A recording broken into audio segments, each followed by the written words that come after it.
बाप, बेटा और रूहुल कुदस के नाम में आमीन। मसीह खुदावंद में आप सबकी सलामती हो। पिछली वीडियो में हमने हजरत इब्राहिम की हालात जिंदगी का बयान किया था और जिक्र किया था कि किस तरह खुदा ताला ने हजरत इब्राहिम को बेटे की बशारत दी और उनको बड़ी कौम बनाने का वादा किया। 3 फरिश्ते जो हजरत इब्राहिम के पास आए और पैगाम इलाही पहुंचाकर हजरत इब्राहिम को आगाही दी कि वो अब सदूम और अमूरा की तरफ जाते हैं, क्योंकि उनकी बुराई का शोर बहुत बढ़ गया और उनका जुर्म नहायत संगीन हो गया है। अब उनकी तबाही का वक्त आ पहुंचा, अगर हम जाकर वैसा ही पाएं जैसा कि उनके बारे में सुना है। तब हजरत इब्राहिम बहुत परेशान हुए और उन्होंने देखा कि वहां पर उनका भतीजा लूत जो है वो रहता है, तो उनको बड़ी परेशानी हुई। तो उन्होंने खुदा ताला से फरमाया, क्या तू नेक को बद के साथ हलाक करेगा? अगर 50 रास्तबाज आदमी उस शहर में हों, क्या वो भी सबके साथ हलाक होंगे? और उन 50 रास्तबाजों की खातिर अगर वो वहां हों, तो क्या तू उस मकाम को छोड़ ना देगा? ऐसा ना करना। ये तुझसे बाइद है कि नेक को बद के साथ मार डाले और नेक जो हैं बद के बराबर हो जाएं। तू जो तमाम दुनिया का हाकिम है, क्या रास्ती से इंसाफ नहीं करेगा? और खुदावंद ने उससे कहा, अगर मैं सदूम में शहर के अंदर 50 रास्तबाज पाऊं तो मैं उनकी खातिर तमाम मकाम को छोड़ दूंगा। और इब्राहिम ने जवाब देकर कहा, देख, मैंने अपने मालिक के सामने बोलना शुरू किया, अगरचे मैं खाक और राख हूं। शायद 50 रास्तबाजों से 5 कम हो। क्या 5 कम होने की वजह से तू तमाम शहर को नेस्त कर देगा? और उसने कहा, अगर मैं वहां 45 पाऊं तो उसे नेस्त ना करूंगा।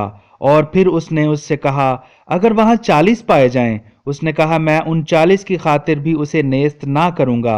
फिर उसने कहा, ऐ खुदावंद, अगर मैं बोलूं तो खफा ना होना, शायद वहां 30 पाए जाएं। उसने जवाब में कहा, अगर मैं वहां 30 पाऊं तो मैं ये ना करूंगा। उसने कहा, मैंने अपने मालिक के सामने बोलने में गुस्ताखी की है, अगर वहां 20 पाए जाएं। वो बोला, मैं 20 की खातिर उसे नेस्त ना करूंगा। तब उसने कहा, खुदावंद, खफा ना होना, अगर मैं फकत एक दफा और अर्ज करूं कि अगर वहां 10 पाए जाएं। वो बोला, मैं 10 की खातिर भी उसे नेस्त ना करूंगा। और जब खुदावंद इब्राहिम से बातें कर चुका तो चला गया और इब्राहिम अपने मस्कन को फिरा। और वो फरिश्ते शाम को सदूम आए और लूत सदूम के फाटक पर बैठा था और उन्हें देखकर उठा और उनके इस्तकबाल को गया और अपना सर जमीन तक झुकाया और कहा, ऐ मेरे आकाओ, अपने खादिम के घर चलो और वहां रात काटो, अपने पांव धो लो और सुबह को अपनी राह लेना। उन्होंने कहा, नहीं, हम चौक में रात काटेंगे। पर उसने उनकी बहुत मिन्नत की, मेरे यहां उतरना। और जब वो उसके घर में दाखिल हुए तो उसने उनके लिए ज़ियाफत तैयार की और फतीरी रोटी उनके लिए पकाई और उन्होंने खाई। और इससे पेशतर के वो लेटें, शहर के आदमी, क्या लड़का, क्या ज़ईफ, सब ने मिलकर उस घर को घेर लिया। और उन्होंने लूत को बुलाकर उससे कहा कि वो मर्द जो आज की रात तेरे यहां उतरे हैं कहाँ हैं? उन्हें बाहर ला ताकि हम उनसे सोहबत करें।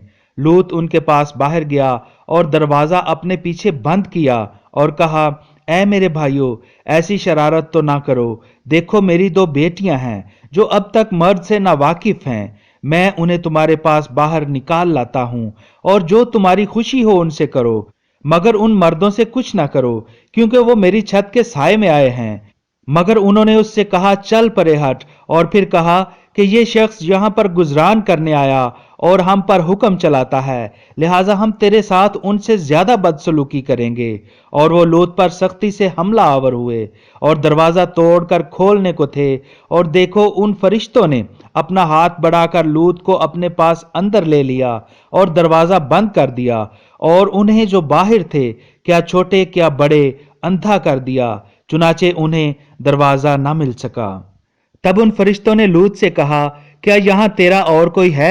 दामाद और बेटे और बेटियां और सब जो तेरे हैं, उन्हें इस शहर से बाहर ले चल, क्योंकि हम इस मकाम को फना करेंगे, क्योंकि उनका शोर खुदावंद के हजूर बुलंद हुआ, जिसने हमें उसके फना करने को भेजा है।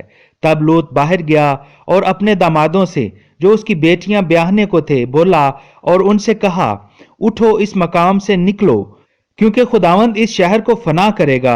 लेकिन वो उनकी नजर में हंसी करता हुआ मालूम हुआ। और जब सुबह हुई, फरिश्तों ने लूत से ताकीद करके कहा, उठ, अपनी बीवी और अपनी दोनों बेटियों को जो यहाँ हैं ले, ऐसा ना हो कि तू भी इस शहर के कसूर के बायस हलाक हो जाए। और जब वो देर कर रहा था, उन्होंने उसका और उसकी बीवी का और उसकी दोनों बेटियों का हाथ पकड़ा, क्योंकि खुदावंद उस पर मेहरबान हुआ और उसे निकालकर शहर के बाहर कर दिया। जब उसे निकालकर शहर से बाहर पहुंचा दिया तो उससे कहा, अपनी जान बचा, पीछे मत देख और इस सारे मैदान में कहीं मत ठहर, पहाड़ों पर अपने आप को बचा, ता ना हो कि तू भी हलाक हो जाए। और लूत ने उनसे कहा, नहीं या मेरे आका, क्योंकि तूने अपने खादिम पर करम की नजर की और मुझ पर ऐसा बड़ा एहसान किया कि मेरी जान बचाई। अब मैं भागकर पहाड़ की तरफ नहीं जा सकता, ता ना हो कि मुझ पर कोई मुसीबत आ पड़े और मैं मर जाऊं। देख, ये शहर करीब है जिसमें मैं भागकर जा सकता हूं, वो तो छोटा ही है, मुझे उसमें बचने दे। और उसने उससे कहा कि देख, इस बात में भी तेरी अर्ज कबूल की गई कि इस शहर को जिसके वास्ते तूने कहा गारित ना करूंगा, जल्दी कर और वहां बच जा, क्योंकि जब तक तू उसमें ना पहुंचेगा मैं कुछ नहीं कर सकता। इस वास्ते उस शहर का नाम सौर रखा गया। और जब सूरज जमीन पर तलू हुआ, लूत सौर में दाखिल हुआ और खुदावंद ने सदूम और अमूरा पर खुदावंद की तरफ से गंधक और आग आसमान से बरसाई। और उसने उन शहरों को और सारे करीबो जवार को और उन शहरों के सब रहने वालों को और सब कुछ जो जमीन से उगता है नेस्त किया।